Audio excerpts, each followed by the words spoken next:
السلام عليكم ورحمة الله وبركاته. نحمده ونصلي على رسوله الكريم. أما بعد فقد قال الله تعالى في القرآن العظيم والفرقان المجيد: إن الله عنده علم الساعة وينزل الغيث ويعلم ما في الأرحام وما تدري نفس ماذا تكسب غدا وما تدري نفس بأي أرض تموت إن الله عليم خبير. صدق الله العلي العظيم. سبحان ربك رب العزة عما يصفون وسلام على المرسلين والحمد لله رب العالمين. اللهم صل على سيدنا محمد وعلى آله وأصحابه وسلم. கண்ணியத்திற்கும் மரியாதைக்கும் உரிய அல்லாஹ்வின் நல்லடியார்களே, பெரியோர்களே, அருமை சகோதரர்களே, புனிதம் நிறைந்த இந்த வெள்ளிக்கிழமையின் ஜும்மா தொழுகையை நிறைவேற்றுவதற்காக இங்கே ஒன்று கூடியிருக்கிற நம் அனைவரின் மீதும் அல்லாஹ் ஜல்ல ஜலாலுஹுவின் பேரருள் என்றென்றும் நிறைவாக பிடிக்கட்டுமாக. நம்முடைய ரகசிய வாழ்விலும் பகிரங்க வாழ்க்கையிலும் அல்லாஹுவை அஞ்சிக் கொள்வோமாக என்ற அறவுரையில் ஆரம்பமாக எனக்கும் அடுத்ததாக உங்களுக்கும் நினைவூட்டியவனாக இந்த ஜும்மா உரையை நான் ஆரம்பம் செய்கிறேன். அருமையான சகோதரர்களே, நமக்கு பக்கத்தில் இருக்கிற கேரள மாநிலத்தை காட்ஸ் ஓன் கண்ட்ரி, கடவுளின் சொந்த நாடு என்று மலையாளிகள் பெருமிதமாக சொல்வார்கள்.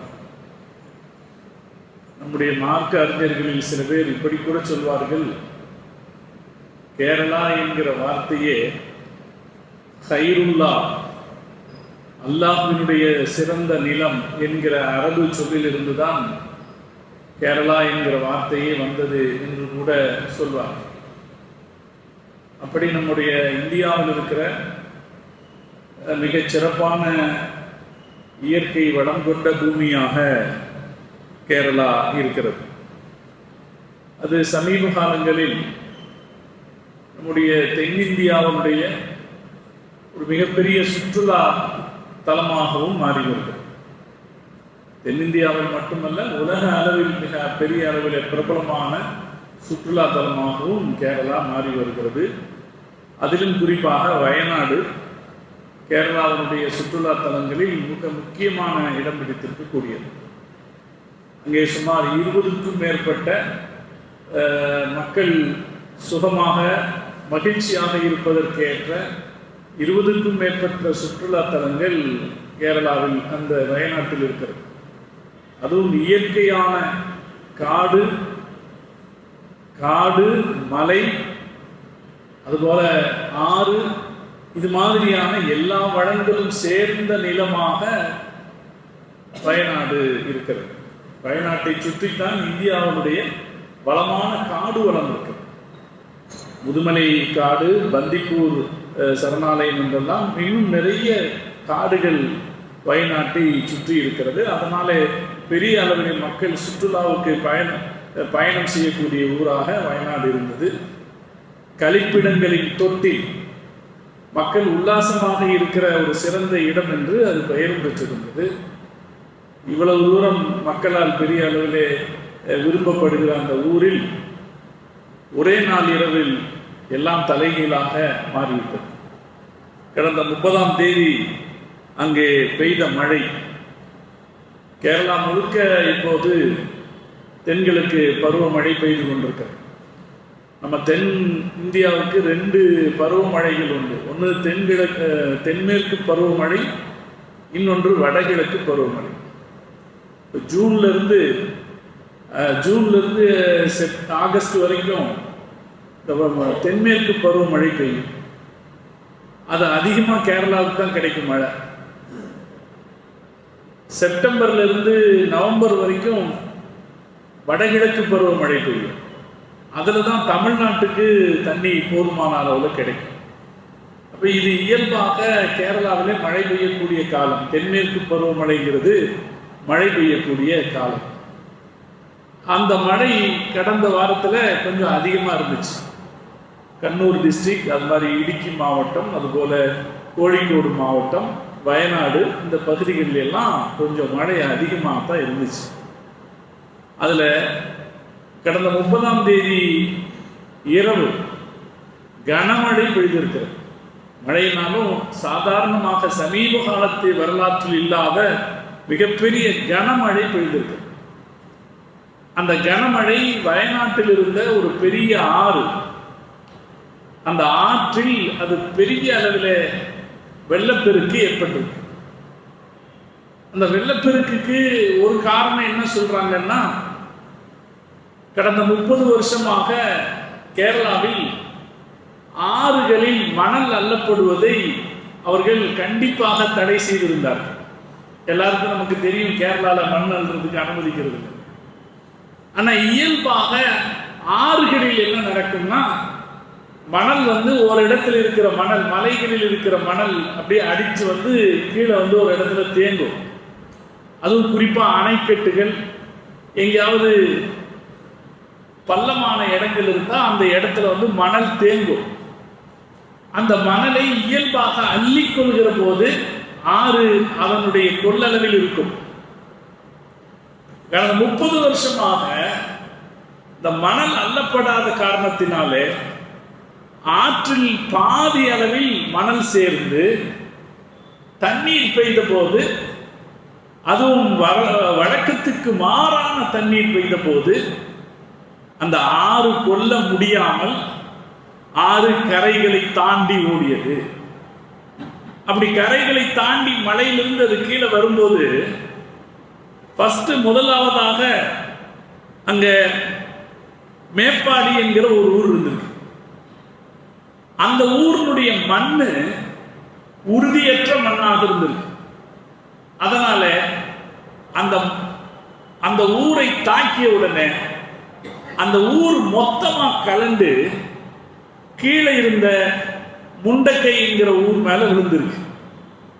இந்த மேப்பாடி மொத்தமா கலண்டு முண்டக்கை மேல விழுந்து இதை மூடிருச்சு. இது ரெண்டுமாக சேர்ந்து அதற்கு கீழே இருக்கக்கூடிய சூரல்மலை அப்படிங்கிற ஊர் மேல விழுந்திருக்கு. மொத்தமா கொஞ்ச நேரத்துல இந்த கீழே விழுற வேகம் இருக்கு பாருங்க, நமக்கு தெரியும் தானே. மேல இருந்து ஒன்று கீழே விழுதுன்னா, அதுவும் பெரிய கனமான பொருள் கீழே விழுதுன்னா எவ்வளவு வேகமா இருக்கும். கொஞ்ச நேரத்துல 3 ஊரும் காணாமல் போயிடுச்சு. மேப்பாடி, முண்டக்கை, அதற்கு கீழே இருந்த சூரல்மலை எல்லாம் காணாமல் போச்சு. இந்த 3 ஊரும் சேரும் சகதியுமாக அடிச்சுட்டு வரும்போது அங்க சல்லியாறுன்னு ஒரு பெரிய ஆறு இருந்திருக்கு. அந்த ஆத்துல ஆற்றினுடைய போக்கை அடைத்து கொண்டு மணல் கொட்டி நின்றுச்சான். மணல் பதிச்சுட்டு வந்த மண்ணு ஆற்றினுடைய போக்கை அடைச்சு ஆற்றை தடுத்துருச்சு. ஆறு தடுக்கப்பட்ட உடனே வெள்ளம் நாலாபுரத்திற்கும் பரவி ஏகப்பட்ட இடங்களில் அது விளைவுகளை ஏற்படுத்தி பல ஊர்களையும் காணாமல் ஆக்கிவிட்டது. பல வீடுகளை, கிட்டத்தட்ட 100கணக்கான வீடுகளை காணாமல் ஆக்கிவிட்டது. மலைகளில் உருண்டு வந்த பாறைகளும் பெரிய பெரிய மரங்களும் பெரிய விளைவை ஏற்படுத்தி ராத்திரியில தூங்கிட்டு இருக்கிற கொஞ்ச நேரத்துல முடிச்சு பார்க்கறதுக்குள்ளார 3 ஊர்கள் காணாமல் போய்விட்டது. இந்த முண்டக்கைங்கிற ஊர்ல சொல்றாங்க 450 வீடுகள் இருக்குங்கிறாங்க. அந்த 450 வீடுகளும் பெரும்பாலும் மண்ணினால் செய்யப்பட்ட வீடுகள். மண்ணால் செய்யப்பட்ட வீடுகள்ல 450 வீடுகள்ல 400 வீடுகளை இப்ப காணவில்லை என்று சொல்கிறார்கள். அத்தனை ஊரும் அடித்து செல்லப்பட்டு விட்டது, மண்ணுக்குள் புதைந்து போய்விட்டது. அங்க இருக்கிற மக்களுடைய கதி என்ன என்பது இப்போது வரைக்கும் முழுசாக தெரியல. மக்கள் அங்க இருக்கிறாங்க. நடந்த அந்த விபத்திலே சிக்கிக்கொண்டவர்கள் சிலர் தப்பித்து வந்தவர்கள் அவங்க சொல்ற செய்திகளை கேட்கும்போது நம்முடைய நெஞ்சமெல்லாம் பதறுகிறது. ஒருத்தர் சொல்றாரு, ராத்திரி 12:40க்கு ஒரு சத்தம் கேட்டுச்சு, பெரிய சத்தம். நான் வீட்டுக்கு முன்னாடி பார்க்கிறேன், எங்க சின்னத்தா வீடு, எங்க சித்தப்பா வீடு முன்னாடி இருக்கு. அந்த வீடு அப்படியே சரிவில், நிலச்சரிவில் அடித்து செல்லப்படுகிறது. அவர்கள் எல்லோரும் நிலச்சரிவில் அடித்து செல்லப்படுகிறதை பார்த்தேன். எங்களால் எந்த உதவியும் செய்ய முடியல. அவர்கள் வீடு அடித்து செல்லப்பட்டு விட்டது. உடனடியாக நாங்கள் மேலேறி தப்பித்துக் கொண்டோம் என்று ஒருத்தர் சொல்றார். இன்னொரு அம்மா சொல்றாங்க, 40 வயசு அம்மா சொல்றாங்க, எனது சகோதரியையும் என் சகோதரியும் அவரது குடும்பமும் என் கண்முன்னே அடித்து செல்லப்படுவதை நான் பார்த்தேன். எங்க வீட்டில் எங்க அப்பா இருந்தாரு, அவரை கொண்டு போய் மேலே விடுறதுக்கு தான் என்னால் முடிஞ்சது. அதுக்குள்ளே அவர்கள் அடித்து செல்லப்படுவதை பார்த்தேன். எங்கள் வீட்டில் இருந்த 2 குழந்தைகள் வெளியே வந்தார்கள். அந்த குழந்தைகளும் அடித்து செல்லப்பட்டார்கள். அவர்களுடைய கதறல் என் காதுகளில் விழுந்தது. ஆனால் எங்களால் அவர்களை காப்பாற்ற முடியவில்லை. என் கண்ணுக்கு முன்னாலே அவர்கள் எல்லோரும் அடித்து செல்லப்பட்டு விட்டார்கள்னு ஒரு பெண்மணி சொல்றான். இன்னொரு இடத்துல முண்டக்கையில் ஒரு பள்ளிவாசல்ல இமாமா இருந்தவர் ஷிஹாப் என்று நம்முடைய கூடலூர் பகுதியை சார்ந்தவர். அவரு ராத்திரி எல்லாம் மழை வருது, உஷாராயிருங்க என்று எச்சரிக்கை செய்திருக்கிறார் மக்களை. ஆனால் அவர் இருந்த அந்த பள்ளிவாசலையும் வெள்ளம் சூழ்ந்து கொண்டிருக்கிறது, சகதி சூழ்ந்து கொண்டிருக்கு. இந்த உறக்கத்தில் இருந்தவரை அந்த உறக்க நிலையிலேயே வெள்ளம் அவரை ஷஹீதாக்கிவிட்டது. பள்ளிவாசலுக்குள் அவருடைய உடல் மாத்திரமே கிடந்தது. தற்போது அந்த உடலை கண்டுபிடித்திருக்கிறார். மிக இளவயதுக்காரரான ஷிஹாபுத்தீன் இப்படி ஷஹீதாக இருக்கிறார். இப்படி சுமார் 300 பேருடைய உடல்கள் இதுவரைக்கும் கிடைத்திருக்கிறது. இன்னும் எத்தனை பேர் இதில் சிக்கி இருப்பார்கள், இறந்து போயிருப்பார்கள் என்கிற கணக்கு தெரியவில்லை என்று சொல்லுகிறவர்கள் எல்லோரும் பயப்படுகிறார்கள். இன்னும் பல பேர் இருக்கலாம் என்று பயப்படுகிறார். இன்னா லில்லாஹி வ இன்னா இலைஹி ராஜிஊன். அல்லாஹ் தஆலா இந்த விபத்தின் சோகத்தை அல்லாஹ் குறைத்தல் புரிவானாக, அதனுடைய வேதனையை அல்லாஹ் குறைத்தல் புரிவானாக. இதில் பெரிய ஒரு சிக்கல் என்னன்னா, தொடர்ந்து மழை பெய்துக்கிட்டே இருக்கு. இன்னும் 3 நாளைக்கு மழை பெய்யும்னு வானிலை ஆராய்ச்சி மையம் அறிவிச்சிருக்கு. அது மட்டும் இல்லாம அங்கு மீட்பு பணியில ஈடுபடுவதும், அங்கு இருக்கிற சகதி இருக்கிற சூழ்நிலையினால அங்க போய் மீட்பு பணியில ஈடுபடுவதும் சிரமமாக இருக்கிறது. பல இடங்களிலும் பாதைகளும் பாலங்களும் அடித்து செல்லப்பட்டிருக்கின்றன என்று சொல்கிறார். நம்ம எல்லாரும் கேட்டிருப்போம், இன்ஸ்டாகிராமில் வந்து ஒரு ஆடியோ உள்ளத்தையே உருக்குகிற வகையில் இருந்தது. ஒருத்தர் ஃபோன் பண்ணுறாரு, எங்கள் அம்மா அடிச்சுட்டு அம்மா போயிட்டாங்க, அக்கா தங்கச்சி குடும்பம் எல்லாம் போயிடுச்சு, குடும்பத்தில் நான் மட்டும்தான் இருக்கேன், என்னையும் சேர்த்து இந்த செயல் கொண்டு போய் கொடுக்கக்கூடாதா என்று ஒருவர் கதறுவது இன்ஸ்டாகிராமில் வந்தது. கேட்பவருடைய எல்லோருடைய உள்ளத்தையும் அது பெரிய அளவில் துயரப்படுத்தியது. அல்லாஹ் தஆலா இந்த பாதிப்புக்கு உள்ளாக இருக்கிற மக்களுடைய துயரங்களை அல்லாஹ் தஆலா வெகு விரைவில் துடைத்தல் புரிவானாக. அதில் மீட்பு பணியில் பல பேர் ஈடுபட்டிருக்கிறார்கள். இந்த மாதிரியான நேரத்தில் மீட்பு பணியில் ஈடுபடுறது கூட ஆபத்தானது தான். அப்படி பல பேர் அந்த அந்த கேரள மாநிலத்தினுடைய சுகாதாரத்துறை அமைச்சர் அவர் விபத்தில் சிக்கியிருக்கிறார். அது மாதிரி கோழிக்கோடு மாவட்டத்தினுடைய மாவட்ட ஆட்சித்தலைவர் அவர் நிலச்சரிவிலேயே சிக்கியிருக்கிறார். அதிலிருந்து அவரை மீட்டுக் கொண்டு பாடுபட்டு அவரை மீட்டுக் கொண்டு வந்திருக்கிறார்கள். இந்த மீட்பு பணிக்கு போன பலரும் இதில் அவர்களுடைய உயிர்களை இழந்திருக்கிறார்கள். இதில் பலரும் சிக்கல்களுக்கும் அவர்கள் ஆளாகி இருக்கிறார்கள். எல்லாம் வல்ல இறைவன் அவர்களுக்குடைய சிக்கல்களை போக்கி இந்த மீட்பு பணிகள் லேசாக நடைபெறுவதற்கு அல்லாஹ் தௌஃபீக் செய்து புரிவானாக. அதே போல இன்னும் மழை வந்து விடுமோ என்று அச்சத்தில் இருக்கிற அந்த மக்களுடைய அச்சத்தை அல்லாஹ் போக்கிய புரிவானாக. இந்திய வானிலை ஆராய்ச்சி மையம் இன்னும் 3 நாளைக்கு மழை இருக்கும் அப்படின்னு சொல்லியிருக்கு. திருச்சூர், எர்ணாகுளம், இடுக்கி போன்ற மாவட்டங்களில் ஆரஞ்சு எச்சரிக்கையும், அதே நேரத்தில் வயநாட்டுக்கும் கோழிக்கோட்டுக்கும் சிவப்பு எச்சரிக்கை, ரெட் அலர்ட்டையும் இந்திய வானிலை ஆய்வு மையம் அறிவிச்சிருக்கு. அது மேலும் பயத்தை கூட்டி இருக்கிறது. எங்கே ஒரு இடத்துல நிலம் சரிஞ்சா மலையில் இருக்கிற எல்லாரும் பயப்படத்தானே செய்வாங்க. மலையில் இருக்கிற எல்லா மக்களோடும் பயப்படத்தான் செய்வாங்க. எங்கே போகிறது, எங்கே தான் போக முடியும்? காலகாலமாக வாழ்ந்த இடத்தை விட்டுட்டு பயந்து எங்கே தான் போக முடியும்? ஆனால் அந்த பயத்தோடே அந்த மக்கள் இருக்கிறார்கள். முகமது ஒரு தடவை இப்படி மதீனாவிலே மழை அதிகமாக பொழிந்து சேதம் அதிகமான போது ஒரு சஹாபி முகமது ரசூலுல்லாஹி ஸல்லல்லாஹு அலைஹி வஸல்லம் இடத்திலே வந்து முறையிட்டார்.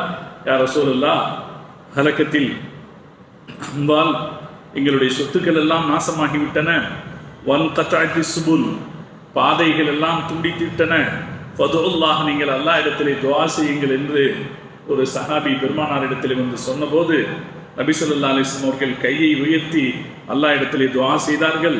அல்லாஹும்ம ஹவாலைனா வலா அலைனா, யா அல்லாஹ் இந்த மழையை எங்களுக்கு பக்கத்தில் தேவைப்படுபவர்களுக்கு கொண்டு போய் சேர்ப்பாயாக, எங்களுக்கு பாதிப்பில்லாததாக ஆக்குவாயாக என்று நபி ஸல்லல்லாஹு அலைஹி வஸல்லம் அவர்கள் துஆ செய்தார். அப்போ கூட ரசூலுல்லாஹ் யா அல்லாஹ் மழையை நிறுத்துவாயாகன்னு துஆ செய்யல. அதான் நபித்துவ எச்சரிக்கைன்னு சொல்லு. யா அல்லாஹ் மழையை நிறுத்துன்னு துஆ செய்யல. யா அல்லாஹ் மழை எங்கே தேவையோ அந்த இடத்துக்கு கொண்டு போயிடு, எங்களுக்கு பாதகம் இல்லாததாக ஆக்கு என்று நபி ஸல்லல்லாஹு அலைஹி வஸல்லம் அவர்கள் துஆ செய்தார்கள். அல்லாஹ் அதுபோல இனி வரக்கூடிய நாட்களில் மழை பெய்யும் என்று சொல்லப்பட்டிருக்கிற எச்சரிக்கையை அல்லாஹ் தஆலா அந்த மக்களுக்கு நன்மையானதாக ஆக்கி புரிவானாக. அவர்களுக்கும் நமக்கும் அல்லாஹ் அதை பாதிப்பில்லாததாக ஆக்கி புரிவானாக. அங்கே நடைபெறக்கூடிய மீட்பு பணியிலே ஈடுபட்டிருக்கக்கூடியவர்களுக்கு அல்லாஹ் துணை செய்வானாக. யார் அதில் சிக்கி இருக்கிறார்களோ அவர்களை அல்லாஹ் பாதுகாத்தல் புரிவானாக. இன்று காலையில கூட ஒரு குடிசையிலே இருந்த சில குழந்தைகளை காப்பாற்றி இருக்கிறார்கள். மலை உச்சியிலே இருந்த குழந்தைகளை காப்பாற்றி இருக்கிறார்கள். அதுபோல யாரெல்லாம் அவர்களுடைய உயிர்களுக்கு போராடி கொண்டிருக்கிறார்களோ அல்லாஹ் அவர்களை அவனுடைய பொறுப்பிலே பாதுகாத்தல் புரிவானாக. கிட்டத்தட்ட 8 கிலோமீட்டருக்கு அடித்து செல்லப்படும் இந்த முண்டக்கை அப்படிங்கிற பகுதியிலிருந்து இந்த சுல்லாறு மழைய புழையன்னு சொல்றாங்களே அந்த ஆறு இருக்கிற இடத்துக்கு சுமார் 8 கிலோமீட்டர். 8 கிலோமீட்டருக்கு உடல்கள் அடித்து வரப்பட்டிருக்கிறது என்றால் இந்த மழையின் வேகம் எந்த அளவுக்கு இருந்திருக்கும், அந்த நிலச்சரிவின் வேகம் எந்த அளவுக்கு இருந்திருக்கும் என்று பார்த்து கொள்ளுங்கள் என்று சொல்கிறார்கள். இவ்வளவு பெரிய சோதனையை தாங்குவதற்கு பலகீனமான மனிதர்களுக்கு எந்த சக்தியும் இல்லை. அல்லாஹ் அவனுடைய குதிரத்தால் இந்த சோதனையை நிறுத்தி அருள வேண்டும். இதில் பாதிக்கப்பட்ட மக்களுக்கு அல்லாஹ் மன ஆறுதலை தர வேண்டும். மேலும் பாதிப்பு ஏற்படாமல் அல்லாஹ் பாதுகாத்தல் புரிய வேண்டும். யாரெல்லாம் இதிலே மீட்பு பணியிலே ஈடுபட்டிருக்கிறார்களோ அவர்களுக்கு அல்லாஹ் துணை செய்யும். இப்போ நமக்கு பக்கத்தில் ஒரு ஊரில் இவ்வளோ பெரிய ஒரு சோகம் நிகழ்ந்திருக்குதுங்கிற போது இப்போ நாம் எதையாவது செய்யாமல் இருக்கலாமா? நம்ம சும்மா இருக்க முடியுமா? நாம் செய்து தான். நாம் என்ன செய்யணும்? முதல்ல துவாசம். நமக்கு நல்லா தெரியுது இவ்வளவு விஞ்ஞான வளர்ச்சி வந்த பிறகும் கூட இவ்வளவு பாதுகாப்புக்கான ஏன்னா இப்போ வந்து அறிவியல் முன்னேற்றத்தில் நாம் எந்த அளவுக்கு வந்துட்டோம்னா எவ்வளவு பெரிய பூகம்பம் வந்தாலும் தாக்கு பிடிக்கிற அளவுக்கு கட்டடம் கட்டுற சக்தி வந்துருச்சு. இப்போ மலைச்சரிவுகள் ஏற்படும்னா அந்த நிலச்சரிவுகளை தடுப்பதற்கான வழிகளை கண்டுபிடிச்சிட்டாங்க. இப்படி இந்த அளவில் நாம் சாய்வான நிலத்தில் இருப்போமானால், இந்த டிகிரி சாய்வான அளவில் நாம் நிலத்தில் இருப்போமானால் இந்த நிலச்சரிவு ஏற்படக்கூடாது என என்ன செய்யணும் அப்படின்னு எல்லாம் பல கண்டுபிடிப்புகள் வந்துருச்சு. ஆனால் அது எல்லாம் மீறித்தான் அல்லாஹ்வுடைய நாட்டப்படி இதெல்லாம் நடந்து கொண்டிருக்கு. அப்படி நடக்கிற போது நாம கையேந்து வேண்டியது அல்லாஹ் இடத்துல கையேந்துவோம். யா அல்லாஹ் எங்களை பாதுகாத்தல் புரிவாயாக, எங்களுடைய சகோதரர்களை பாதுகாத்தல் புரிவாயாக என்று நாம முதல்ல அல்லாஹ் இடத்துல துஆ செய்யணும். அதுக்கடுத்து நம்மளால முடிஞ்ச உதவியை இந்த மக்களுக்கு நாம செய்யணும். நம்ம இப்ப அங்க கேட்டா அங்க என்ன சொல்றாங்கன்னா விபத்து நடந்துருச்சு. விபத்து நடந்ததுல பல பேர் மண்ணுக்கடியில புதைஞ்சிருக்காங்க. அதனால அரசாங்கம், இராணுவம், அது போல தன்னார்வலர்கள் எல்லாம் அந்த இடத்த போய் ரீச் பண்றதுக்கே 1.5 நாள் ஆயிடுச்சு. அங்க ஒரு பாலம் போட வேண்டி இருந்துச்சு, பாலம் போட்டு நேத்தா முடிச்சிருக்காங்க. இனித்தான் அவங்க வந்து அந்த இடங்களை தோண்டி அந்த ஊர் மொத்தமும் உள்ள போயிருக்கு. ஒரு பெரிய டீ எஸ்டேட்ல வேலை செஞ்சிருந்த தொழிலாளர்கள் மொத்தமுமாக பல நூற்றுக்கணக்கான தொழிலாளர்களை காணல. இப்போ அவங்கெல்லாம் என்ன ஆனாங்க அப்படிங்கிறத இனிமேல் தான் தேடி கண்டுபிடிக்கணும். அதனால ஒரு பக்கம் அரசாங்கம், இராணுவம் எல்லாம் மீட்பு பணியில இருக்கிறாங்க. இன்னொரு பக்கம் அங்க வேலை செய்யக்கூடிய நம்முடைய சகோதரர்கள் பலரும் இன்னும் அங்க பல நூற்றுக்கணக்கானவங்க அரசாங்கத்தினுடைய இராணுவத்திற்கு ஈக்குவலாக அங்க வேலை செஞ்சுட்டு இருக்காங்க. அவங்க சொல்றாங்க, இப்ப யாரும் நீங்க இங்க வந்துடாதீங்க, இங்க எங்களுக்கு வந்து உடல்களை தேடி எடுப்பதுதான் பெரிய வேலையா இருக்கு, தேடி எடுத்த உடல்களை அடக்கம் செய்வதும் எங்களுக்கு பெரிய வேலையா இருக்கு. மக்கள் யார் மீட்கப்பட்டார்களோ அல்லது ஆபத்தான இடத்திலிருந்து காப்பாற்றப்பட்டு முகாம்களில் தங்க வைக்கப்பட்டிருக்காங்களோ அவங்களுக்கு தேவையானது எல்லாம் இங்கே இருக்கு. அவங்களுக்கு தேவையான உணவுப் பொருட்கள், அவங்களுக்கு தேவையானதெல்லாம் இங்கே கொடுக்கப்படுது. அதனால இப்போதைக்கு நீங்க இங்க வர்றதுக்கு நினைக்காதீங்க. இங்க வரணும்னு யாரும் நினைக்க வேணாம். இங்க ஏற்கனவே கூட்டமா இருக்கு, இங்க வரணும்னு நினைக்காதீங்க. இன்னும் கொஞ்ச நாட்களுக்கு பிறகுதான் இந்த பாதிக்கப்பட்டவர்களுக்கு மன ஆறுதல் தருவதற்கான ரிஹாபிலிட்டேஷன் ஒர்க் அதை தொடங்கணும். அதுக்கப்புறம் ரீபில்டிங், யாருக்கெல்லாம் அவர்களுக்கு கட்டடங்கள் வீடுகளை இழந்திருக்கிறார்களோ அவர்களுக்கு வீடுகள் கட்டி தந்து அவர்களை குடியமர்த்துகிற வேலையை இதெல்லாம் இனிமேல் தான் பார்க்கணும். இதெல்லாம் அதுக்கப்புறம் தான் நடக்கும். அதனாலே அது வரைக்கும் இங்கு யாரும் வர வேண்டாம் என்று அவர்கள் கேட்டுக்கொள்கிறார்கள். அரசாங்கமும் அதைத்தான் சொல்லுது. அதனாலேயே அரசாங்கம் அந்த பாதைகளை எல்லாம் அடைச்சி வச்சிருக்கு. இந்த பாதிக்கப்பட்ட பகுதிகளுக்கு போற பாதைகளை எல்லாம் வேற யாரும் போகக்கூடாதுன்னு அடைச்சி வச்சிருக்கு. ஏன்? மக்கள் எந்த முகாம்களில் வைக்கப்பட்டிருக்காங்களோ அந்த முகாம்களுக்குள்ள கூட மற்றவங்க போக முடியாதுன்னு அரசு தடை செய்து வச்சு. யாராவது சொந்தக்காரங்க இருந்தா போய் பார்க்கலாம். அதுவும் அரசாங்கம் ரொம்ப பணிவா மக்களை கேட்டுக்குது, தயவு செய்து கேமராவை தூக்கிட்டு போகாதீங்க, முகாம்களுக்குள்ள போறவங்க கேமராவை தூக்கிட்டு போகாதீங்க, உள்ள போய் யாரையும் பார்க்காதீங்க, பல பேர் ஒரு இடத்துல தங்கி இருப்பாங்க, சங்கடப்படுவாங்க. எனவே உங்களுக்கு சம்பந்தப்பட்டவங்களை யாரையும் பார்க்கறதா இருந்தா நீங்க வெளியே கூப்பிட்டு பாருங்க அப்படின்னு சொல்லி அரசு பல வகைகளிலும் அறிவுரை சொல்லி இருக்கிறது. இதுவரை 1592 பேரை மீட்டு இருக்கிறாங்க. 82 நிவாரண முகாம்கள்ல 8017 பேர் தங்க வைக்கப்பட்டிருக்கிறார்கள். அதுல இப்போது 100 பேர் மருத்துவ சிகிச்சையில் இருக்கிறார்கள் என்றெல்லாம் அரசாங்கம் புள்ளி விவரம் தருகிறது. அதனால என்ன அடிப்படை தேவையோ அதையெல்லாம் நாங்கள் கொடுத்துக்கிட்டு தான் இருக்கோம். அதனால் கொஞ்சம் நிலவரம் சீரடைந்த பிறகு நீங்கள் என்ன உதவிகளை செய்ய வருகிறீர்களோ அந்த உதவிகளை, உங்களால் முடிந்த உதவிகளை நீங்கள் செய்ய வரலாம் என்று அவர்கள் சொல்லுகிறார்கள். அதனால நாம இப்ப யாரும் அவங்க போறது சிறப்பான காரியம் அல்ல, நல்லதும் அல்ல. ஒரு ஆர்வத்தில் பல பேர் கூடி சேருவார்கள், போய் பார்த்துட்டு வரலாம் என்ன நடந்துச்சுன்னு ஆர்வத்தில் போவாங்க. அப்படி போவது சரியானதல்ல, அது அவர்களுக்கு மேலும் துன்புறுத்தும்.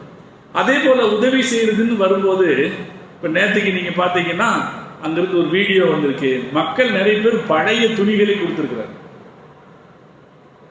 அருந்து போன செருப்பு அனுப்பிச்சிருக்காங்க, முறிந்து போன அருந்து போன செருப்புகள் எல்லாம் வீட்டில் இருக்கிற பழசு பரட்டை எல்லாம் அனுப்பி வச்சிருக்காங்க. அது அங்க பெரிய அளவில் ஒரு அங்க இருக்கிற முகாம்கள்ல ஒரு பெரிய இடத்தை அடைச்சு அவங்க சொல்றாங்க, நீங்க உதவி செய்யல, உபத்திரவாதம் பண்றீங்க, எங்களுக்கு நீங்கள் தொல்லை தருகிறீர்கள், இது மாதிரியானவைகளை அனுப்ப வேண்டாம் என்றும் கேட்டுக்கணும். யாருக்கு என்ன வகையான உதவி தேவையோ அந்த வகையான உதவிகள் செய்யப்படுவதுதான் சிறப்பான. அதனால முதல்ல நாம இந்த பாதிக்கப்பட்ட மக்களுக்காக துவா செய்வோம். பாதிப்பு தொடரக்கூடாது என்று நாம துவா செய்வோம். இந்த மீட்பு பணிகள் நடக்கணும்னு ஒவ்வொரு நேரத்திலையும் நாம துவா செய்வோம். உறவினர்களை இழந்து வாடக்கூடியவர்களுக்கு அல்லாஹ் தகுந்த ஆறுதலை தர வேண்டும் அப்படின்னு நாம துவா செய்வோம்.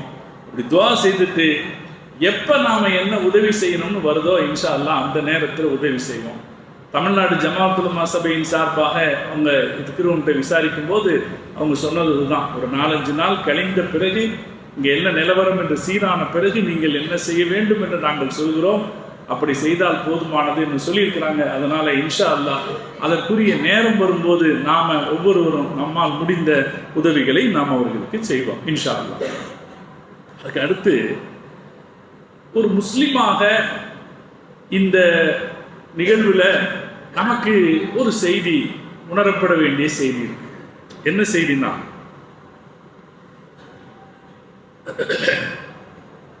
கேரளா இருக்க இயல்பாகவே மலைகளும் சரிவுகளும் நிறைஞ்ச பூமி. கேரளாவினுடைய 50% நிலம் சரிவுகளுக்குள்ளாம். இப்படித்தான் போகணும், எங்க போனாலும் ஏறித்தான் போகணும் அல்லது இறங்கித்தான் வரணும். நீங்க எல்லாம் போயிருப்பீங்க. கேரளாவுடைய 50% நிலம் 20% சரிவுகளை கொண்டிருக்கான். அதாவது எங்க போனீங்கன்னாலும் ஒரு 20% சரிவு. 20%னா நம்ம வால் கிளாக்ல பார்த்துக்கலாம். 20% சரிவுனா இப்படித்தான். இப்ப கேரளாவுடைய 50% நிலம் 20% சரிவை கொண்டிருக்கிறது. இது ஒண்ணு முதல்ல. இப்ப எங்கேயுமே சரிவுகளும் ஏற்றமும் சரிவுகளும் கொண்ட நிலம் தான் கேரளா. ரெண்டாவது, இந்தியாவிலேயே அதிகபட்சமாக மழை பெய்யக்கூடிய மாநிலங்கள்ல கேரளா 2வது இடத்துல இருக்கு. இந்தியாவில் அதிகபட்சமாக மழை பெய்யுறது வடகிழக்கு மணிப்பூர், நாகாலாந்து பகுதியில் தான் அதிகபட்சமாக மழை பெய்யும், ஹையஸ்ட். அதுக்கு அடுத்து அதிகபட்சமாக மழை பெய்யுறது கேரளாவில் தான் மழை பெய்யும். அப்ப சரிவாக இருக்கிற பகுதியில் தான் நிலம் மழை பெய்யும் போது ஆபத்து இல்லையா? ஒரு சமநிலத்தில் மழை பெய்வதை விட சரிவாக இருக்கிற நிலத்தில் மழை பெய்ய ஆபத்து ஜாஸ்தி. இப்ப இயல்பாக சரிவாக இருக்கிற நிலம் அதிக மழை பெய்கிற இடம் அப்படின்னா வருஷா வருஷம் உங்களுக்கு என்ன நடந்திருக்கணும்? இது மாதிரியான விபத்துகள் நடந்திருக்கணும். ஆனா அப்படி நடக்கல. பல காலமாக நாம பார்த்துட்டு வர்றோம், கேரளால நல்ல மழை பெய்யும், மழை பெஞ்ச உடனே தண்ணி நிற்காது. எல்லாரும் பார்த்துருப்போம். நம்ம ஊர்ல ஒரு 5 நிமிஷம் மழை பெஞ்சாலும் ரோட்ல நடக்க முடியாது, டிராபிக் ஜாம் ஆயிடும், ஆங்காங்கே தண்ணி கெட்டிக்கும். கேரளால என்ன கனமழை பெய்தாலும் தண்ணி நிற்காது, தண்ணி பூமி உறிஞ்சிடும், வழிஞ்சு போயிடும். இப்ப 2 விஷயம் மாத்திரம். ஒண்ணு, சரிவான நிலங்களை அதிகம் கொண்ட பூமி, அதிக மழை பெய்கிற பூமி அப்படிங்கிற போது அப்ப அங்க என்ன நடந்திருக்கணும்?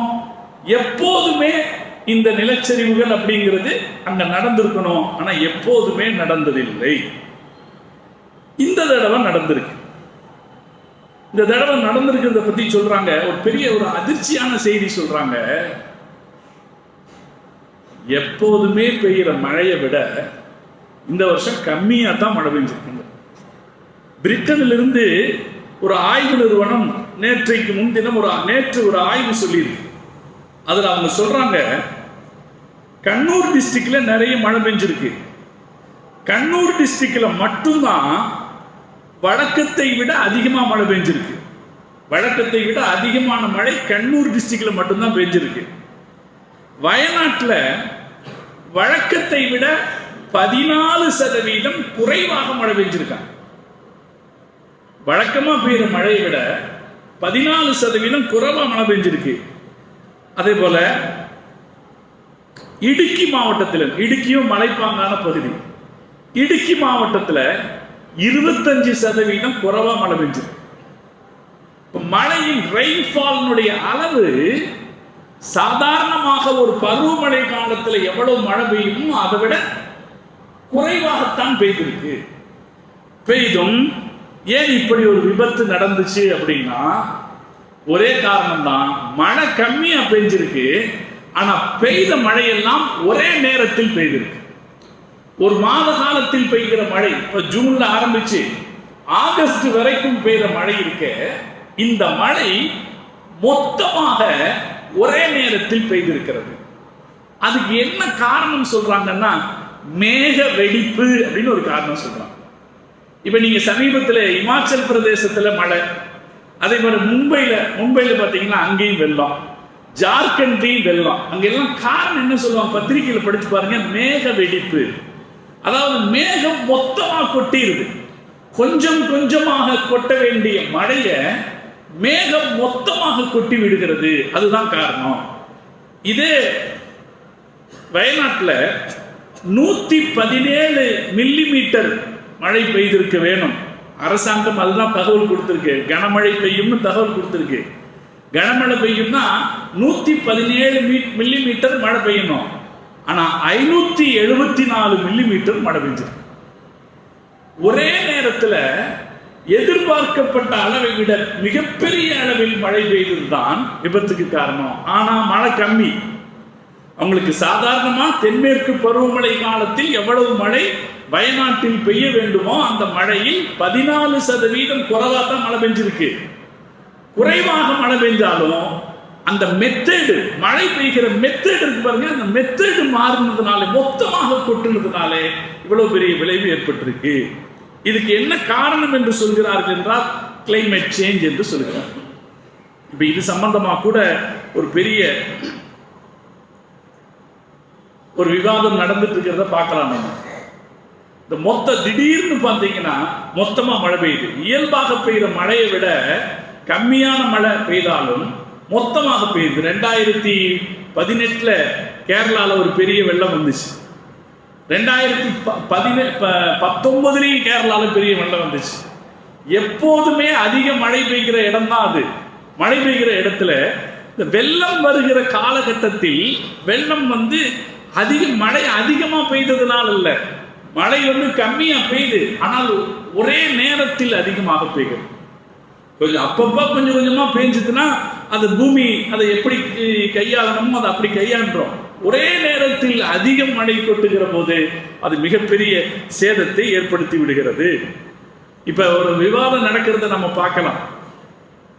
மத்திய அமைச்சர், மத்தியில் இருக்கிற உள்துறை அமைச்சர் சொல்றாரு, நாங்க 23ஆம் தேதியே கேரள அரசாங்கத்துக்கு எச்சரிக்கை பண்ணிட்டோம், 23ஆம் தேதியே எச்சரிக்கை பண்ணிட்டோம், நாங்க அனுப்பின அறிக்கையை அவங்க படிச்சு கூட பார்க்கல அப்படின்னு மத்திய உள்துறை அமைச்சர் நாடாளுமன்றத்தில் சொன்னார். உடனே கேரள முதலமைச்சர் அதுக்கு பதில் கொடுத்தார். நீங்க எல்லாம் பத்திரிகையில படிச்சிருப்பீங்க. 23ஆம் தேதியிலிருந்து 29ஆம் தேதி வரைக்கும் மழை பெய்யும்னு சொன்னீங்களே தவிர இந்த 30ஆம் தேதி இவ்வளவு மழை பெய்யும் உங்களால சொல்ல முடிஞ்சுதா? அதே போல நீங்க ஆரஞ்சு அலர்ட் தான் கொடுத்தீங்க, ஆனா ரெட் அலர்ட் நீங்க கொடுக்கல. இன்னும் ஒண்ணு, நீங்க நிலச்சரிவு ஏற்படும் சொல்லவே இல்லை. நிலச்சரிவு ஏற்படும் நீங்க சொல்றதுக்கு போது உங்க அறிக்கை வர்றதுக்கு முன்னாடி இங்க எல்லாம் போயிடுச்சு அப்படின்னு கேரள முதலமைச்சர் சொன்ன கருத்துக்களை எல்லாம் நாம பார்த்திருக்கோம்.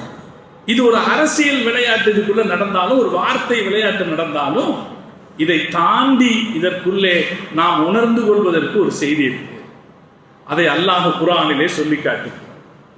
மழை எங்கு எப்போது பெய்யும் என்பது அல்லாஹ்விடத்தில் இருக்கிற ரகசியம். அல்லாஹ் குர்ஆன்ல சொல்ற, இன்னல்லாஹ இன்தஹு இல்மு ஸாஅத்தி, அல்லாஹ் இடத்திலே தான் கியாமத் நாள் எப்போது வரும் என்கிற செய்தி அல்லாஹ் இடத்துல தான் இருக்கிறது, அதை யாராலும் கண்டுபிடிக்க முடியாது என்று சொல்லிவிட்டு அல்லாஹ் சொல்வான், வயுன்சிலுல் கைஸ, அவன் தான் மழையை இறக்குகிறான்.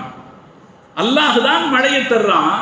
மழையை தருகிற அல்லாஹுக்கு தான் எப்படி எவ்வளவு தருவது என்பதை தீர்மானிக்கிற சக்தி இருக்கிறது, அவனுக்கு மாத்திரமே அது தெரியும் என்று திருக்குர்ஆன் சொல்லுது.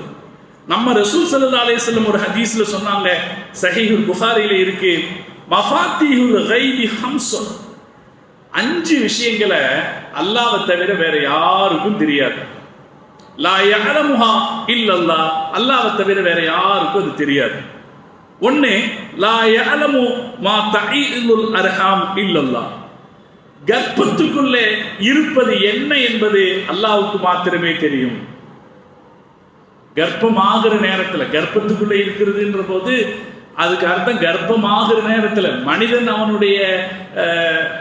அவன் வைத்திருக்கிற அவனிடத்தில் இருக்கிற மிஷினரிகளை வச்சு ஒரு காலகட்டத்திற்கு பிறகுதான் கர்ப்பத்தில் என்ன இருக்குன்னு தெரியும். கர்ப்பமாகிற சந்தர்ப்பத்திலேயே அது என்ன குழந்தை என்பது அல்லாஹ்வுக்கு தான் தெரியும். அதே போல வலா யஅலமு மா ஃபீ கதின் இல்லல்லாஹ், நாளை என்ன நடக்கும் என்பது அல்லாஹ்வுக்கு தான் தெரியும். வலா யஅலமு மதா யஅத்தில் மத்தரு அஹதுன் இல்லல்லாஹ், மழை எப்போது பொழியும் என்பதும் அல்லாஹ்வுக்கு தான் தெரியும். அதே போல வலா தத்ரி நஃப்சுன் பிஐ அர்லின் தமூத்து, யார் எங்கு மௌத்தாவார் என்பதும் அல்லாஹ்வுக்கு தான் தெரியும். அதே போல கியாமத் நாள் எப்போது வரும் என்பதும் அல்லாஹ்வுக்கு தான் தெரியும் என்று 5 விஷயங்களை ரசூல் ஸல்லல்லாஹு அலைஹி வஸல்லம் சொல்லி காட்டி என்ன சொன்னாங்க, இது அல்லாஹ்வுக்கு தான் தெரியும்னாங்க. இப்ப நடந்துகிட்டு இருக்கிற இந்த கூத்து, இந்த வார்த்தை சண்டை இருக்கு பாருங்க. நம்முடைய உள்துறை அமைச்சர் சொல்றாரு மழை வரும்னு நாங்க சொன்னோம், இவர் சொல்றாரு மழை வரும்னு சொன்னீங்க விட இவ்வளவு வரும்னு சொன்னியா, நீ சொன்னதுல இருந்து இப்ப 500 மடங்கு அதிகமா மழை பெஞ்சிருக்கேன்னு கேட்கிறாரு. இந்த வார்த்தை சாடல்கள் ஒரு பக்கம் இருந்தாலும் இது நமக்கு உணர்த்துகிற செய்தி என்னன்னா, மனிதர்கள் அவர்களுடைய அத்தனை முன்னேற்றத்திற்கு பின்னாலும் கூட அல்லாஹ்வுக்கு முன் அடிமைகளாகவே இருக்கிறார்கள். இது அல்லாஹ்வுக்கு தான் தெரியும். மழை பெய்யும் அப்படின்னா எவ்வளவு பெய்யும்னு யாரால சொல்ல முடியும்?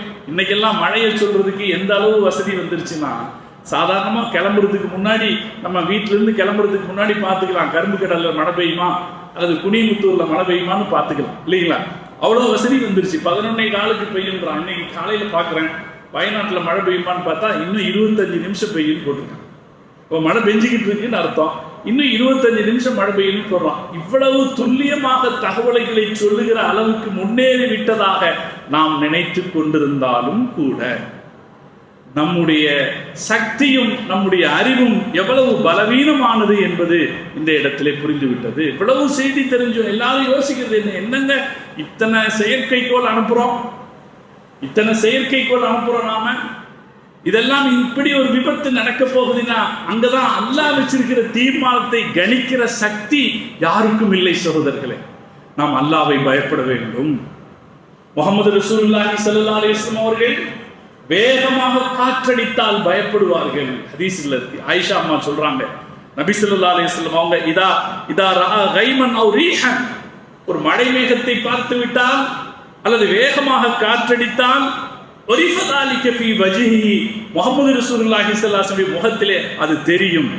ஃபகுல்து, நான் கேட்டேன் ஒரு தடவை, யா ரசூலல்லாஹ், அல்லாஹ்வின் தூதரே, ஏன் ஒரு மேகத்தை பார்த்தால் மக்கள் எல்லோரும் சந்தோஷப்படுகிற போது உங்களை நான் பார்க்கிறேன், ஒரிஃபத் ஃபீ வஜ்ஹிகல் கராஹியா, உங்க முகத்துல ஒரு பயத்தை நான் பார்க்கிறேனே என்று கேட்டபோது முஹம்மது ரசூலுல்லாஹி ஸல்லல்லாஹு அலைஹி வஸல்லம் அவர்கள் சொன்னார்கள், யா ஆயிஷா மா யுமினுன்னி அன் யகூன ஃபீஹி அதாபுன், ஆயிஷாவே, அதிலே ஒரு அதாபு வராது என்பதற்கான உத்தரவாதம் என்ன இருக்கிறது?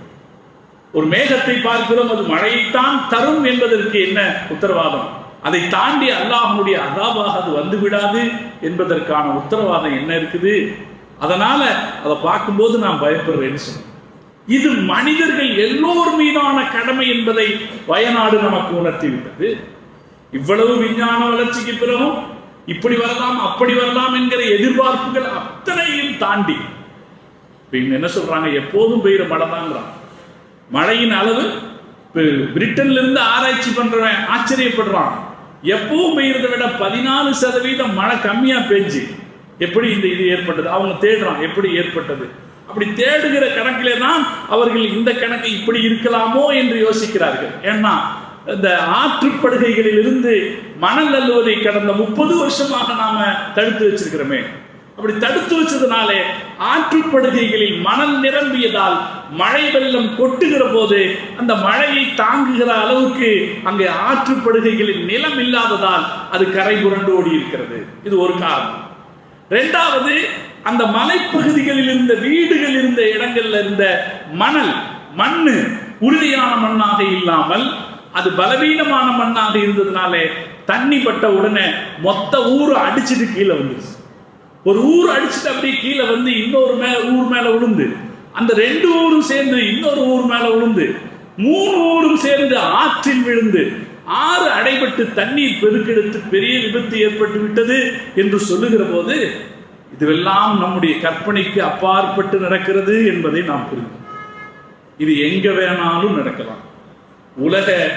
உலக இயற்கை ஆர்வலர்கள் சொல்கிறார்கள், ஆபத்து விளையக்கூடிய 36வது இடத்தில் கோவை மாநகரம் இருக்கிறது. ஒரு பட்டியல் போடுறோம். நமக்கு எப்பவுமே ஒரு பெருமிதம் இருக்கு. கேரளாவில் மழை பெஞ்ச போது நமக்கு தண்ணி கிடைச்சோம், ஊர்ல எங்கெல்லாம் புயல் அடிச்சாலும் நமக்கெல்லாம் ஒன்றும் ஆகாது அப்படின்னு எல்லாம் நமக்கு ஒரு இது இருக்கு. ஆனா இதே மாதிரியான நம்பிக்கையிலையும் உறுதியிலையும் தானே வயநாட்டில் இருந்தவர்கள் இருந்திருப்பாங்க. நம்ம எல்லாரும் வயநாட்டுக்கு போயிருப்போம். அங்க இருக்கிற அந்த நில அமைப்பு பார்த்தா பயமாத்தான் இருக்கும். கார் ஓட்டிட்டு போறதா இருந்தா ஒரு பயமாத்தான் இருக்கும். ஆனாலும் மக்கள் உறுதியாகவும் தைரியமாகவும் அங்க இருக்கத்தான் செஞ்சாங்க. ஆனால் ஒரு இரவு உறங்குகிற நேரத்திற்குள்ளாக என்னவெல்லாமோ நடந்து விட்டது என்பதை பார்க்க. எனவே எச்சரிக்கை செய்கிறார்கள், இயற்கை அறிவாளர்கள் எச்சரிக்கை செய்கிறாங்க. கோவை 36வது இடத்தில் இருக்கிறது, திண்டுக்கல் 41வது இடத்தில் இருக்கிறது என்று ஒரு பட்டியல் கொடுக்கிறார்கள். எங்கும் இத்தகைய ஆபத்துகள் வரலாம் என்று சொல்லுகிற போது மனிதர்கள் நிர்பந்தமாக எதற்கு ஆட்பட வேண்டியவர்களாக இருக்காங்கன்னா அல்லாஹ்வை பயப்பட வேண்டியவர்கள். இந்த வயநாட்டினுடைய அனுபவம் தருது. மழை கம்மியா பெஞ்சிருக்கு, எப்போதும் ஏற்படாமல் இவ்வளவு பெரிய விபத்து ஏற்பட்டிருக்கிறது, அல்லாஹ்வுடைய திட்டத்தால் ஏற்பட்டிருக்குது. அப்படின்னா இந்த மாதிரியான விபத்துக்கள் எங்கும் நடக்கலாம் என்று வருகிற போது முஹம்மது ரசூலுல்லாஹி ஸல்லல்லாஹு அலைஹி வஸல்லம் அவர்கள் எப்படி காற்று வீசுகிற போதெல்லாம் கவலைப்பட்டார்களோ, மழை மேகத்தை பார்க்கிற போதெல்லாம் அச்சப்பட்டார்களோ, அப்படி அச்சப்படுகிற பொறுப்பு நமக்கு இருக்கு. ரொம்ப ஆட்டம் போடக்கூடாது அப்படிங்கிறது இதுல இருக்கு. மனுஷன் அவன்கிட்ட இருக்கிற அறிவு, அவன் தேடி வச்சிருக்கிற பாதுகாப்பு காரணங்கள், பாதுகாப்பு சாதனங்கள், அவன் உற்பத்தி செய்து வைத்திருக்கிற ஆபத்து உதவி பொருட்கள் இதுவெல்லாம் அவர்களை காப்பாற்றி விடும் என்று சொல்ல முடியாது. தூக்கத்துல வந்தா என்ன செய்ய முடியும்? தூக்கத்துல இயல்பா ஒரு அம்மா தப்பிச்சு வந்திருக்காங்க, ஒரு வயசான அம்மா. எதனாலன்னா நீச்சல் தெரிஞ்சதுனால தப்பிச்சு வந்திருக்காங்க. மகளையும் கூப்பிட்டுட்டு தப்பிச்சு வந்திருக்காங்க. கேரள மக்களுக்கு பெரும்பாலும் நீச்சல் தெரியும். நீச்சல் தெரிஞ்சதுனால முடிச்சுக்கிட்டு இருந்ததுனால தண்ணி வெள்ளத்துல அடிச்சுட்டு அந்த வேகத்திலேயே போனா எங்கேயாவது தப்பிச்சுக்கலான்னு ஒரு மேடேறி அந்த அம்மா தப்பிச்சுட்டாங்க. எத்தனை பேருக்கு நீச்சல் தெரியும்? தூங்குகிற நேரத்தில் இந்த நீச்சலுக்கான சிந்தனை வருவதற்குள்ளாக தலைக்கு மேல் போய் விட்டால் நாம் என்ன செய்ய முடியும்? எனவே அருமையானவர்களே, இதெல்லாம் நமக்கு தருகிற அல்லாஹ்வை பயப்படணும். இந்த நிகழ்வுகள் நமக்கு தருகிற மிக முக்கியமான பாடம், நாம் வைத்திருக்கிற எல்லா வகையான வசதி வாய்ப்புகளையும் தாண்டி நாம் அல்லாஹ்வை பயப்பட வேண்டியவர்களாக இருக்கிறோம் என்பது இது நமக்கு தருகிற பாடம். அல்லாஹ் தஆலா அந்த அச்ச உணர்வை நமக்கு தந்தல் புரிவானாக. அல்லாஹ் நம்மை பாதுகாத்தல் புரிவானாக. நாம் சார்ந்திருக்கிற மக்களை அல்லாஹ் பாதுகாத்தல் புரிவானாக. இந்த உலகத்தை இது போன்ற ஆபத்துகளிலிருந்து அல்லாஹ் பாதுகாத்தல் புரிவானாக. ரெண்டாவது, இந்த விபத்துக்கு ஒரு காரணம் சொல்றாங்க. இயல்பாக கேரள மண்ணு தண்ணியை உறிஞ்சுக்கும். ஆனா சமீப காலமாக அங்க அந்த தண்ணி உறிஞ்சிற அந்த பக்குவம் இல்லாம மண்ணு காஞ்சிக்கிட்டு வருது. கேரள மண்ணு காஞ்சிக்கிட்டு வருது. இப்ப இந்த மேப்பாடி பகுதி கீழே விழுந்ததுக்கான காரணமே அங்கிருந்த மண்ணு காஞ்சிருச்சு. தண்ணி விழும்போது மண்ணு உறிஞ்சிக்கும்னா பிரச்சனை இல்லை. மண்ணு உறிஞ்சலைன்னா மண்ணை தண்ணி அடிச்சுட்டு தானே வரும். மண்ணு தண்ணியை உறிஞ்சிக்கிச்சுன்னா பிரச்சனை இல்லை. நீங்க அரபு நாட்டில் பாருங்க, மண்ணு தண்ணியை உறிஞ்சாதுங்கிற போது கொஞ்சம் மழை பெஞ்சாலும் ஆபத்து தான். இப்ப கேரளாவில் இருக்கிற மலை பிரதேசங்கள்ல அங்கிருக்கிற மரங்களை வெட்டி அவன் என்ன சொல்றான், இறைவன் வனப்பகுதிகளுக்கு மலைப்பகுதிகளுக்கு இயல்பான சில இயல்பு குணங்களை வச்சிருக்கிறான். மலை பிரதேசங்கள்ல நிலம் இருக்கு. அந்த நிலம் எல்லாம் மழைக்காலத்துல வடியாம இருக்கிறது காக்குறது எதுனா மரங்கள். பெரிய பெரிய மரங்கள் அவற்றினுடைய வேர் மணல்களுக்குள்ளே ஆழ்ந்து போகும்போது தண்ணீரை உறிஞ்சிக் கொள்கிற சக்தியை அந்த மண்ணுக்கு இந்த வேர்கள் கொடுக்கின்றன. அதனாலதான் மலை பிரதேசங்கள்ல நிறைய மரங்கள் இருக்கு. அந்த மரங்களை எல்லாம் வெட்டுறாங்க. இப்ப என்ன ஆயிப்போச்சு, ஒரு இடம் டூரிஸ்ட் பிளேஸ் ஆன உடனே எல்லா இடத்துலையும் இன்னைக்கு நடக்கிற பெரிய ஒரு துயரம் அதுதான். உலகம் முழுக்க நடக்கிற துயரம் அதுதான். இந்த டூரிஸ்ட் அப்படிங்கிற வார்த்தை சவுதி அரேபியாவை பாடாப்படுத்திக்கிட்டு இருக்கிறது எது? இந்த டூரிஸ்ட்ன்ற ஒரு வார்த்தையை வச்சுதானே அந்த புனித பூமியை அவங்க இந்த அளவுல மாசுபடுத்திக்கிட்டு இருக்காங்க. உலகம் முழுக்க இருக்கிற மக்களை பெரிய அளவில் ஒரு துயரப்படுத்தி கொண்டிருக்கிற வார்த்தை இந்த டூரிஸ்ட்ன்ற வார்த்தை. இந்த டூரிஸ்ட்ங்கிற ஒரு வார்த்தையை வச்சு என்ன பண்றாங்க, மலைப்பகுதிகளில் மலைகளை இயல்பாக இயற்கையாக பாதுகாக்க வேண்டிய அமைப்பு இருக்குல்ல, அதை விட்டுட்டு அங்க இருக்கிற மரங்களை உடைச்சி தேவையற்ற கட்டிடங்களை கட்டிய காரணத்தாலே பிரிட்டன்ல இருந்து அந்த அறிவிப்பு சொல்லுது, இந்த பிரச்சனைக்கு என்ன ஒரு காரணம்னா ட்ரை சாயில்ஸ், அதாவது அந்த மண்ணினுடைய தன்மை இறுகி போனதுனாலே காஞ்சு போனதுனாலே மழை பெய்த போது மழையை உள்வாங்கிக் கொள்ளாமல் அது மழையோடு சேர்ந்து போய்விட்டது. இந்த ட்ரை சாயில் தான் இவ்வளவு பெரிய ஒரு விபத்துக்கு காரணம் அப்படின்னு கண்டுபிடிச்சு சொல்றாங்க. அந்த பகுதி வயநாடு அப்படிங்கிறது இயற்கை எழில் கொஞ்சுகிற நகரமாக இருந்த பகுதி செழிப்பான பூமியாக இருந்தது.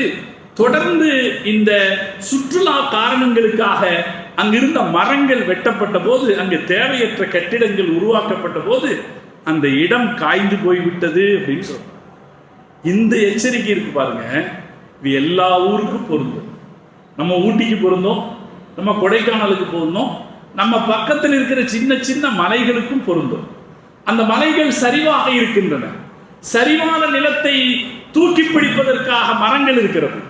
அந்த மரங்களை வெட்டுகிற போது நாளை அந்த நிலப்பகுதி காய்ந்து விடுகிற போது மழையை தாங்கி நிற்கிற சக்தி அதற்கு இல்லாமல் போய் விடுகிறது. நிலச்சரிவு எங்கும் ஏற்படலாம். எனவே இது எல்லா அரசுகளுக்கும் ஒரு பெரிய பாடம். எங்கெல்லாம் மாதிரியான மலை பிரதேசங்கள் இருக்கிறதோ அந்த மலை பிரதேசங்களை அந்த மண்ணின் இயல்புக்கேற்ப பாதுகாக்க வேண்டும் என்பதும் ஒரு பெரிய பாடம். அல்லாஹ் குர்ஆன்ல ஒரு ஆயத்தில் சொல்லுவாங்க, லஹரல் ஃபசாது ஃபில் பர்ரி வல் பஹரி, பூமியிலையும் கடல்லையும் குழப்பம் ஏற்படுது அப்படின்னா அதுக்கு காரணம் பிமா கஸபத் ஐதின் நாஸ், மக்கள் செய்கிற தவறுகள் தான். அல்லாஹ் செய்யறதில்லை. அல்லாஹ் அதாபு தரும்போது தான் எப்போது அதாபு தர்றான். அல்லாஹ்வுடைய அதாபுக்கு அப்பால பூமியில குழப்பம் ஏற்படுது அப்படின்னா என்ன காரணம்னா ஒரு இயற்கையை அல்லாஹ் வச்சிருக்கான். ஒரு இயல்பை எல்லாம் வச்சிருக்கிறார். பூமிக்கு ஒரு இயல்பு இருக்கிறது, காற்றுக்கு ஒரு இயல்பு இருக்கிறது, கடலுக்கு ஒரு இயல்பு இருக்குது. அந்த இயல்பை தாண்டி மக்கள் வேலை செய்கிற போது பெரிய பாதிப்புகள் ஏற்படும். நீங்க ரஷ்யாவில் கம்யூனிச புரட்சி ஏற்பட்டது 1917. அப்படி ஏற்பட்ட போது அவங்க என்ன பண்ணாங்க, தொழில் வளர்ச்சின்னு சொல்லிட்டு என்னென்னமோ காரியங்களை செஞ்சாங்க. அதுல ஒண்ணு, ரஷ்யாவுடைய வரைபடத்தை பார்த்தீங்கன்னா ஏரல் சி அப்படின்னு ஒரு கடல் இருந்துச்சு. ஏரல் கடல் அப்படின்னு ஒரு கடல் இருந்துச்சு. சின்னதா கடல்னா ஒரு பெரிய குளம் தான். அது பெரிய குளத்தை கடல்னு சொல்லுவாங்க, பெருசா இருந்ததுனால ஏரல் சின்னு ஒரு கடல் இருந்துச்சு. இவங்க என்ன பண்ணாங்க, இந்த கடல்ல இருக்கிற தண்ணியை நாம விவசாயத்துக்கு பயன்படுத்தணும்னு நினைச்சாங்க. அந்த தண்ணியை பல வகையில வாய்க்கால் வெட்டி தண்ணியை திறந்து விட்டாங்க. கடலா இருந்தா இயல்பா ஆறுகள்ல இருந்து தண்ணி சேரும், கடல் வத்தாது. இது ஒரு பெரிய குளம் தான். அந்த குளத்தில் இருந்த தண்ணியை அவங்க திறந்து விட்ட போது என்னாச்சுன்னா குளம் கொஞ்ச நாள்ல ஏரல் சி காஞ்சி போச்சு. இவங்க இந்த தண்ணியை வச்சு ஒரு 5 கிலோமீட்டர் பகுதிக்கு விவசாயம் செய்து செழிப்பாக்கிட்டாங்க. ஆனா அந்த நிலம் காஞ்சி போன போது என்னாச்சுன்னா நிலத்தில் இருந்த உப்பு படலங்கள் வெளியே தெரிஞ்சது. காற்று அடிச்ச போது இந்த உப்பு படலங்களை காற்று அது போற இடத்துல எல்லாம் கொண்டு போய் சேர்த்துச்சு. கிட்டத்தட்ட 55 கிலோமீட்டர் பகுதிக்கு விவசாயம் செய்ய முடியாத பகுதியாக அது மாத்துச்சு. அங்க இருந்த தண்ணியை கலத்தி விட்டு தண்ணியை நாங்க இதுல அதிக விவசாயம் செய்ய போறோம்னு சொல்லி அவங்க விவசாய நிலமா மாத்துனது 5 கிலோமீட்டர். ஆனா கடைசியில மாறி போனது 55 கிலோமீட்டர் பகுதி விவசாயம் செய்ய முடியாத பகுதியாக மாறுச்சு அப்படின்னு சொல்லுவாங்க. இது எல்லாமே மனிதர்களுக்கான ஒரு எச்சரிக்கை. அவனுடைய சக்தியை பயன்படுத்தி இயற்கைக்கு எதிராக செயல்படும் போது அது ஏற்படுத்துகிற ஆபத்து ஏற்படும் போது நம்ம வாயடைத்து போய் நிற்க வேண்டும் அப்படிங்கிறது தெரியுது. இந்த வயநாட்டு நிகழ்ச்சி அப்படித்தான் செய்தது. எல்லாத்தையும் வாயடைக்க வைத்து எல்லாரும் சுற்றுலாவுக்கு போற இடம் அது. இப்பவும் பல பேர் நம்ம ஊர்ல இருந்தும் தமிழ்நாட்டில இருந்தும் பல பேர் சுற்றுலாவுக்கு அங்க போயிருக்காங்க. அவங்களுடைய நிலைமை என்னாச்சு அப்படின்னு தெரியும். அப்படி போற இடத்துல ஒரு இரவில் பெய்த மழை பல ஊர்களை இல்லாமல் செய்து விட்டது என்கிற போது அது நம்ம எல்லோரும் பயப்பட வேண்டிய ஒரு விஷயம். அல்லாஹு தஆலா அந்த மக்களுக்கு அல்லாஹ் தகுந்த ஆறுதலை தந்தல் புரிவானாக.